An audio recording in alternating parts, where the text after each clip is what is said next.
جی بالکل، کشمیر بنے گا پاکستان کے عزم کا اعادہ کرتے ہوئے آزاد کشمیر کے علاقہ سمانی سے لوگوں نے جو ہے وہاں پہ پیدل مارچ کرتے ہوئے علامہ اقبال کے دربار پر حاضر ہوئے اور یہ مسافت انہوں نے تقریباً 9 دنوں میں طے کی ہے۔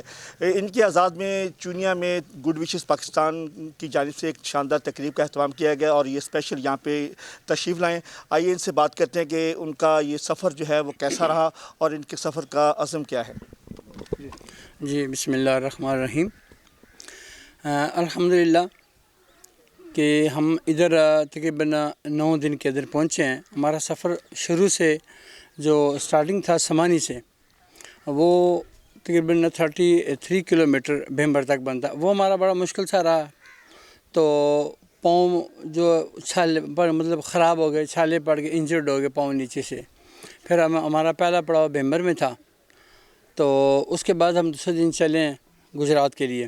تو راستے میں ماشاءاللہ سے کوٹلہ کے مقام پہ ہمارا پاکستانی بھائی نے تاجر برادری، کوٹلہ کی تاجر برادری، انہوں نے بڑا اچھا استقبال کیا، بڑے بینر اور اچھے طریقے سے حوصلہ افزائی کی کہ کشمیر بنے گا پاکستان اس خاص کو لے کے۔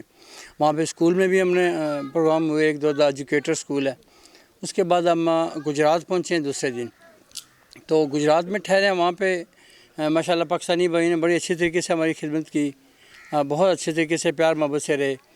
اور پھر ہم آئے گوجرانوالے میں۔ گوجرانوالے میں بھی جو اپنے ذیشان صاحب تھے اور ان کے وہ جو کلب ہے، انہوں نے بہت اچھے طریقے سے ویلکم کیا۔ اور راستے کی جو پرابلم ہے، یہ بہت سی پرابلم ہے کہ پاؤں کا سب سے پہلی بات ہے کہ اتنے بڑے سفر کے لیے پاؤں لامالا طور پہ آپ کے خراب ہو جاتے ہیں، پاؤں میں چھالے پڑ جاتے ہیں۔ جب واک کر رہے تھے، پیدل آ رہے تھے، آپ روزانہ کتنے کلومیٹر کا سفر طے کرتے تھے ڈیلی 24 گھنٹے میں؟ جی اصل میں سٹارٹنگ میں پہلے دن ہم نے کیا 33 کلومیٹر، چونکہ وہ پہاڑی علاقہ تھا، بہت دشوار گزار تھا وہ جس سے پاؤں ہمارے زخمی ہو گئے سٹارٹنگ میں۔ میدانی علاقے میں؟ ہاں، پھر اس کے میدانی علاقے میں جب آپ بھیمبر سے چلے تو بھیمبر سے چلے تو گجرات تک تقریباً 45 اور 48 کلومیٹر بنتا ہے۔ تو وہ ہم نے ایک دن میں تقریباً 12-13 گھنٹے ہم پیدل چل کے کرتے ہیں۔ بہت شکریہ۔ یہ محمد نعیم صاحب جو ہے یہ پاکستان سے اپنی محبت کا اظہار کرتے ہوئے اور آزاد کشمیر کو آزادی دلوانے کے لیے اور جو انڈیا کی جانب سے ظلم و بربریت ہے اس کی مذمت کرتے ہوئے یہاں پیدل آئے۔ ان کے ساتھ ایک اور ساتھی موجود ہے، آئیے ان سے جانتے ہیں۔ سر، آپ جب پاکستان میں آئے ہیں تو پاکستان کی جو عوام ہے ان کی جانب سے آپ کو کیا رسپانس تھا؟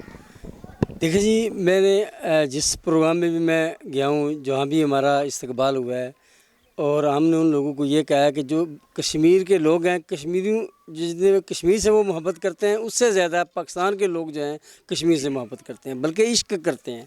اور اس تحریک کے لیے انہوں نے ہمارے لیے دعائیں بھی کی، ہمارے لیے انہوں نے ہر طرح کا تعاون کا بھی کہا کہ ہم انشاءاللہ جان مال ہر طرح سے ہم کشمیر کے لیے حاضر ہیں۔ اچھا، کیا پیغام دینا چاہیں گے آپ؟ اتنا لمبا سفر کیا کہ پاکستانی کو کیا پیغام دیں گے؟ دیکھیں جی، ہمارے جو رشتے ہیں پاکستان کے ساتھ، ہم پہ یہ نعرہ لگا کے آتے ہیں، کشمیر سے ہمارا رشتہ کیا، پاکستان سے ہمارا رشتہ کیا، لا الہ الا اللہ۔ اس رشتے کی نسبت سے ہم اس اتنی دور مسافت کر کے آئے ہیں، پیدل سفر کر کے آئے ہیں، لوگوں کو پیغام دینے کے لیے آئے ہیں کہ آپ نے جو کشمیر کے لیے اپنی جان مال جس طرح پہلے آپ کوشش کی ہے، اس طرح آگے بھی ہمارے ساتھ انشاءاللہ شامل رہیں گے، اس جہاد میں ہمارے ساتھ ساتھ رہیں گے۔ جی، جیسا کہ آپ نے ان کی بات سنی، ان کے کہنا ہے کہ ہمارا مقصد جو ہے وہ پاکستان سے اپنی والہانہ محبت کا اظہار ہے اور اس کے ساتھ ساتھ جو انڈیا جو غاصبانہ قبضہ کیا ہے اس کی جو ہے مذمت کرنا ہے، اور اس کے ساتھ ساتھ عالمی برادری سے مطالبہ کرنا ہے کہ جو کشمیریوں کا بنیادی حق ہے وہ دلوایا جائے۔ جی